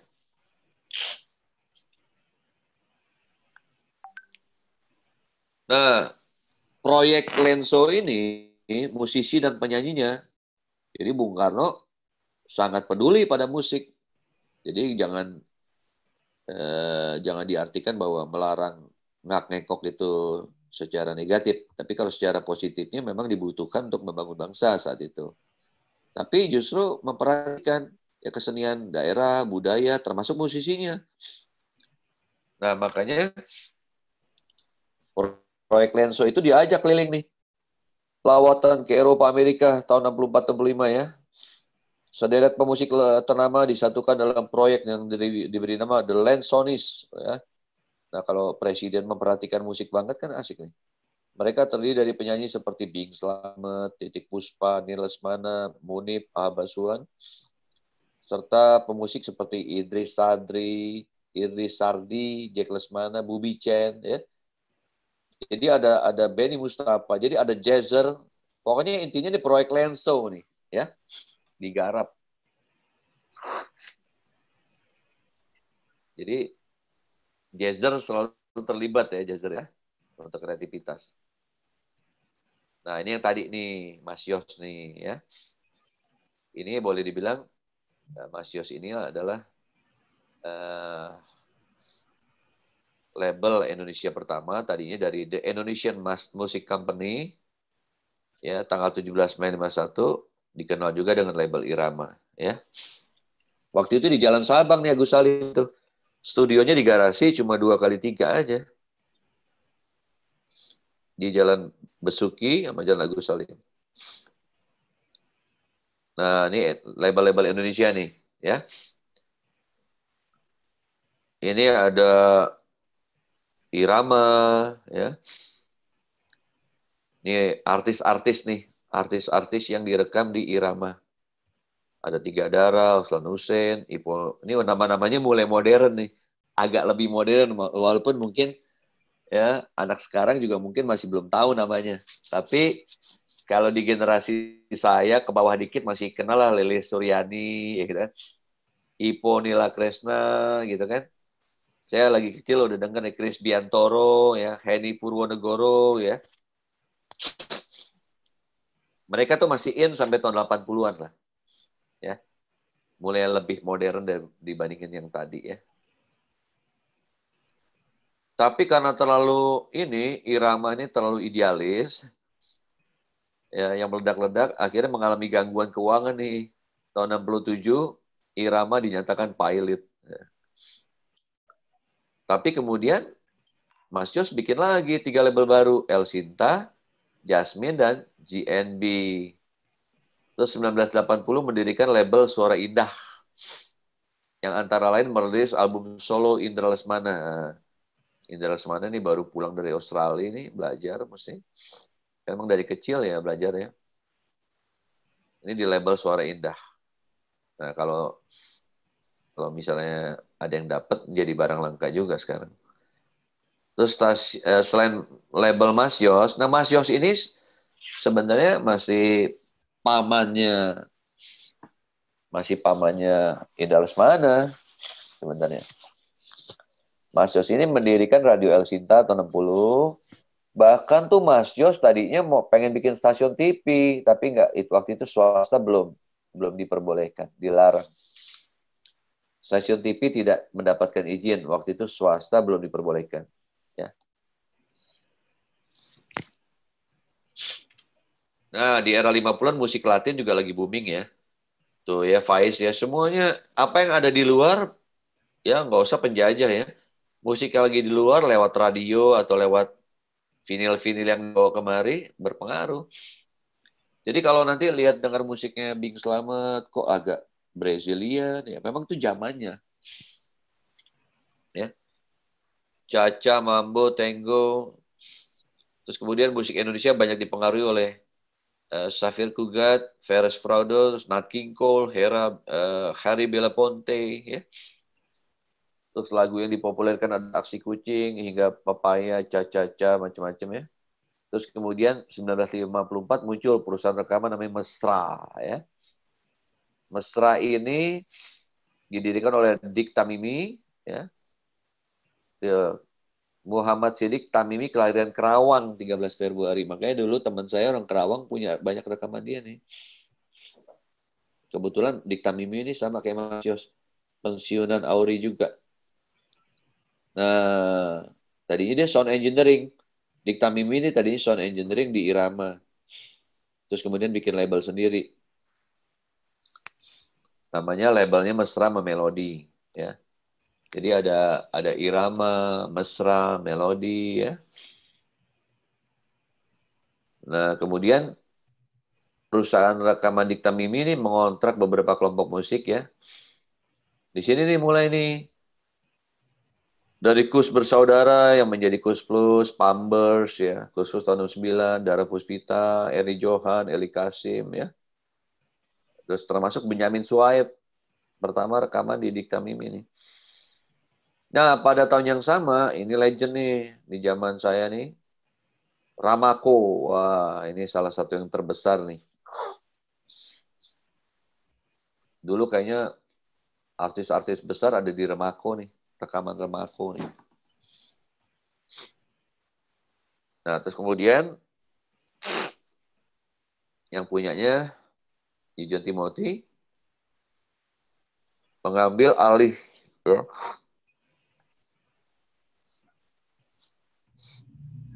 Karena yang sebelumnya meninggal ya. Mustarinya meninggal. Terus Ramako menjadi rekaman terbesar di 70-an. Ini artis Ramako ada Bob Tutupoli, Pati Bersaudara, Titik Sandora, Muksin Alatas. Ya. Nah, tahun 55, pemerintah menggagas sebuah perusahaan rekaman yang diberi nama Lokananta. Ya. Sekarang udah kayak museum nih Lokananta nih. Jadi, proyek-proyek rekaman, pidato Bung Karno, direkamnya di sini. Ya.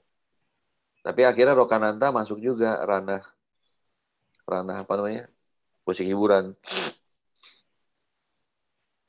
Itu di tahun 61 tuh masuk hiburan.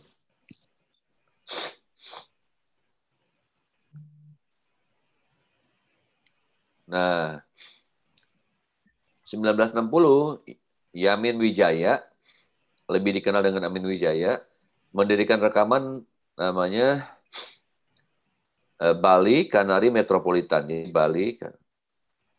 Nah, ini membentuk home band Eka Sapta, Bing Slamet, Ide Sardi, Irmolana.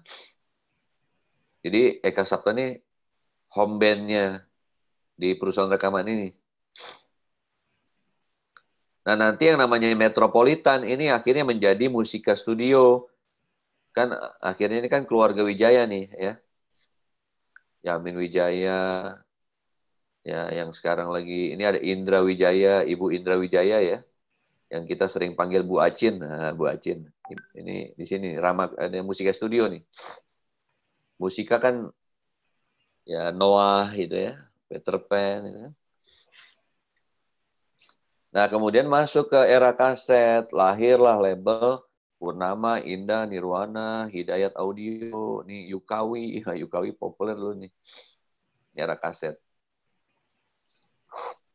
Nah, sayangnya beberapa pelopor pada bangkrut ya.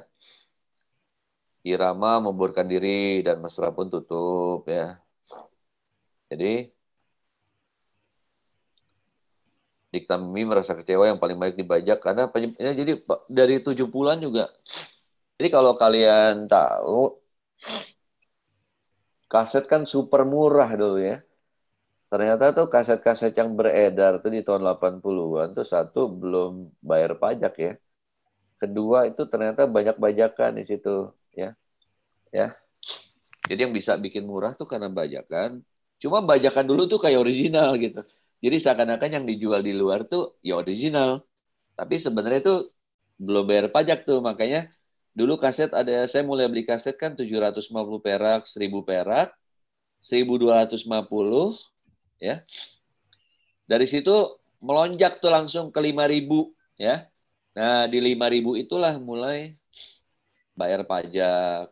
Baru bener-bener ori beneran. Tapi kalau mau tahu, Mas Hengki juga pasti tahu tuh kaset di era 1000, 1250 sama ketika 5000, 10000 pitanya bagusan yang dulu. Jadi karena mereka biaya produksinya harus bayar pajak dan segala macam, tapi kualitasnya bagusan dulu. Nah, terus kemudian ya 1976 berdiri Irama Baru dan kebanyakan label ini merekam lagu berbahasa daerah, Makassar, Bugis, Manado, dan Toraja. Label rekaman juga banyak bermunculan di Medan ya. Ini bukti bahwa musik banyak diminati jadi musik banyak diminati rakyat Indonesia. Ya emang Indonesia memang ya rakyatnya emang demen musik ya. Sangat musikalinya sangat tinggi ya. Gitu kira-kira. Ya, lumayan ya. Kita jadi hari ini cukup padat ya.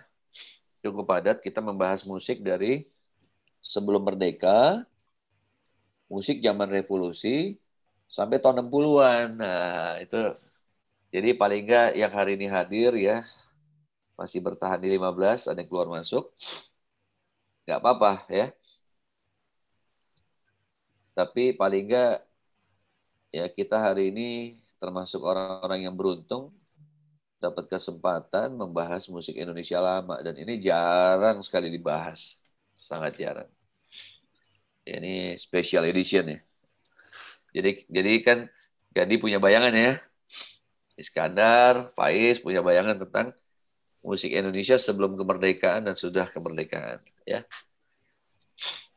Hari ini ada yang tetap baru pertama ya. Ada yang ikut. Siapa yang hari ini pertama ikut nih? Saya baru dengar nama apa di sini ada Ardi Wahidin ya. Oke. Silakan, masih ada pertanyaan? Legita dipimpin. Sahabat Belajar, masih ada yang ingin bertanya? Silakan. Tanya yuk. Jadi Legita hari ini jangan khawatir kalau banyak nama yang nggak dikenal. Jadi bukan Legita doang. Iskandar, halo, ada yang mau nanya tuh. Siapa tuh temannya Iskandar? Berdua dia. Silakan. Siapa namanya lupa saya.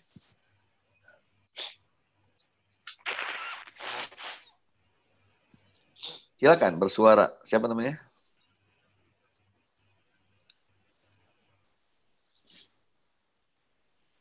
Kok suaranya nggak keluar?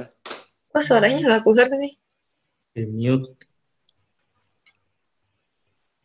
Halo, halo. Ya, halo, ya. Siapa Kedengeran nggak, Kak? Kedengeran. Oh. Itu Om tadi kan di slide yang, nama saya Dika. Om. Ya, Dika. Tadi kan di slide yang mana tuh ya, ada saya baca, kan dia bikin label terus bangkrut karena idealis gitu kan? Ya, Irama. Nah, Label Irama. Nah, itu yang dimaksud idealis itu di situ apakah artis-artisnya itu membuat lagunya idealis atau misalkan labelnya itu hanya menerima artis-artis yang sesuai sama standar ininya dia, labelnya Om? Jadi saya membaca idealismenya Mas Yos. Kan yang punya Mas Yos tuh. Dia kan sebenarnya kalau perusahaan rekaman ya yang saya tahu tuh perusahaan rekaman punya kekuatan keuangan sebelumnya kan? Iya, betul, untuk memproduksi. Iya, betul. Satu untuk memproduksi dan untuk mempromosikan, ya kan? Oh iya, betul. Ya, di sini mungkin Mas Yos karena terlalu semangat tidak memperhitungkan faktor produksi dan promosi. Jadi rekaman terus gitu loh. Makanya idealismenya ini lebih kepada idealisme ingin mengangkat musisi Indonesia. Cuma kan harusnya kalau dari secara bisnis kan harusnya ngitung uang balik dulu ya. Iya, ada yang dikeluarkan dan didapat. Ya, nah Mas Yos tuh terlalu semangat ya mungkin ya. Terus terlalu jor-joran produksi tanpa melihat hasil yang balik dulu, ya kan? Nah, gitu. Okay. Ditambah lagi tahun 51 kan sempat ada larangan musik tuh ngekok kan. Nah, padahal ya ketika di era tahun 51 kan rekaman pertama Irama tuh. Yang direkam kan Nikma Mahit ya. Jadi waktu itu yang direkam justru Irama itu rekaman pertama kali justru jazz ya. Trionya Nikma Mahit tuh. Ya begitu jazz muncul, apalagi kalau misalnya bahasa Inggris, dilarang tuh selama hampir 10 tahun. Jadi ya rekamannya udah banyak, ada larangan, berarti kan penjualannya nggak, ya memang dasarnya idealis, bukan jualan. kan penghasilan utamanya kan dari angkatan udara ya. Nah, tapi terus abis itu kan beliau bikin lagi tuh 3 label kan. El Sinta, dan yang kita tahu El Sinta tuh yang terus akhirnya jadi ada radio kan, ada radio El Sinta, ya dan lainnya gitu. Gitu. Dan Mas Yos ini ya masih paman saudaranya dari Indra Lesmana. Oh, berarti idealisnya ini idealis dari ownernya, Om, bisa dibilang. Ya, ownernya idealis. Bukan musiknya yang segmented begitu. Ya kalau dilihat sih musiknya nggak jazz doang tuh, ya. Kan musiknya jazz, ada pop juga, ya. Dan memang waktu itu di era itu ketika orang rekaman pasti harus siap. Nggak bisa nggak siap. Pertama sistem rekamannya kan masih pita reel ya. Oh iya. Ya kalau salah tuh harus diulang dari awal gitu ya. Jadi memang juga Mas Yosnya tahu yang bagus yang mana, ya kan? Jadi memang musisi yang diambil pun juga memang musisi yang sudah siap rekaman. Kalau di era itu nggak bisa yang baru bisa genjreng-genjreng terus rekaman gitu. Vokalis juga harus bagus baru bisa rekaman. Ya jadi memang ya kalau ditanya musisi mah musisi ya punya idealisme sendiri. Tapi yang susah tuh zaman sekarang nyari produser yang idealis. Yang susah. Pastilah itu bahasa. Ya kan? Iya, betul. Kalau musisi idealis mah sampai zaman ini masih banyak nih. Meskipun sebagian juga udah ya butuh ketika hidup harus menghidupi ya. Tapi yang lebih susah nih adalah produser yang idealis nih. Kayak produser yang kayak Mas Yos itu susah. Betul. Ya? Sekarang arahnya ke komersil. Iya, betul. Itu Nastika ya. Ya. Terima kasih. Ada lagi? Edo, apa kabar, Do?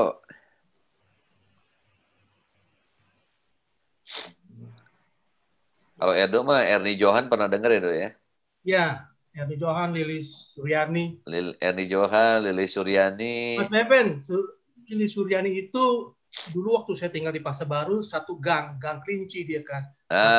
Makanya ada lagu Gang Kelinci. Gang Kelinci. Itu dia, saya kaca-kaca buntu. Dia Gang Kelinci lulusan dekat masjid. Saya kenal sama beberapa family-nya. Iya, memang Gang Kelinci memang akhirnya ada bakmi Gang Kelinci ya. Iya, mama saya tinggal Gang Kelinci, saya dulu situ. Apa kabar tuh? Saya udah lama nggak makan bakmi Gang Kelinci. Welcome Mas Beben. Aduh, itu. Mas, welcome tuh maksudnya mau traktir gitu. Kalau mau traktir Mas Engki, Legita datang nih, kita borong gitu. Ya, OTW, gua koper. Masih kaku aja Mas Beben kayak kena. Oh iya. Berarti ajakan tuh ya. Tapi udah dibuka ya? Maksudnya PSBB dibuka nggak? Dibuka kan transisi Mas Beben. Oh iya ya? Iya, mau dibuka. Cuman tetap dibatasin. Ya. Makanan Pasar Baru terkenal semua Mas Beben. Ya, emang legend sih. Legend situ. Sotonya, soto Padangnya masih pintu air.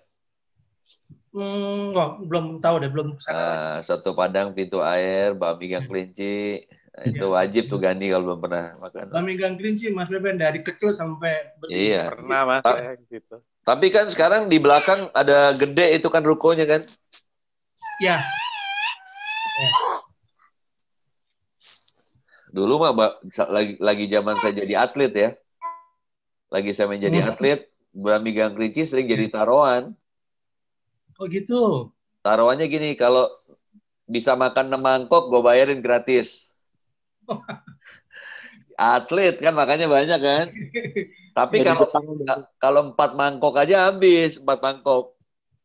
Sekarang berapa mangkok Mas Beben bisa makan? Wah sekarang mah 2,5 deh ya. 2 masih habis, 2. 3 masih bisa lah. Ya nanti ketemu kapan lah Mas Beben? Oke. Kasih Pasar Baru aja. Oke. Pak, ya, waktunya ya. Oke. Terima kasih ya atas kehadirannya malam ini ya. Orang-orang yang terpilih ya melestarikan budaya hari ini. saya sebut terpilih melestarikan budaya, karena memang tidak semua orang suka sejarah, tapi paling tidak malam ini kalian diberi keberuntungan dan rezeki untuk mendengarkan sejarah musik Indonesia. Walaupun tidak hafal dengan nama-nama yang saya sebut, ya, paling tidak kalian udah punya gambaran, ya. Jadi di sini Indonesia itu adalah memang, ya, terdiri dari suku bangsa, ya, suku bangsa, ya. Di kita itu ada Tionghoa, ada Arab, ya, dan macam-macam, ya, Sunda, Jawa, Maluku. Jadi memang kita selayaknya di musik maupun di luar musik kita harus hidup berdampingan secara damai, ya, karena memang bangsa ini dibangun oleh berbagai suku bangsa dan peradaban. Jadi bangsa kita bangsa yang kaya, semuanya ada di sini. Dan banyak orang-orang luar negeri sangat salut di satu sisi dengan Indonesia. Kok bisa ya agama ada 5 dan 6, suku bangsa dan segala macam, nggak perang. Walaupun memang tetap ada ya pemicu-pemicu kerusuhan ya. Tapi apapun itu kita masih bisa bersyukur bangsa ini bisa tetap damai dan sejahtera. Dan kita jaga kerukunan itu di musik maupun di luar musik ya. Terima kasih Amin. atas kehadirannya. Terima kasih semuanya.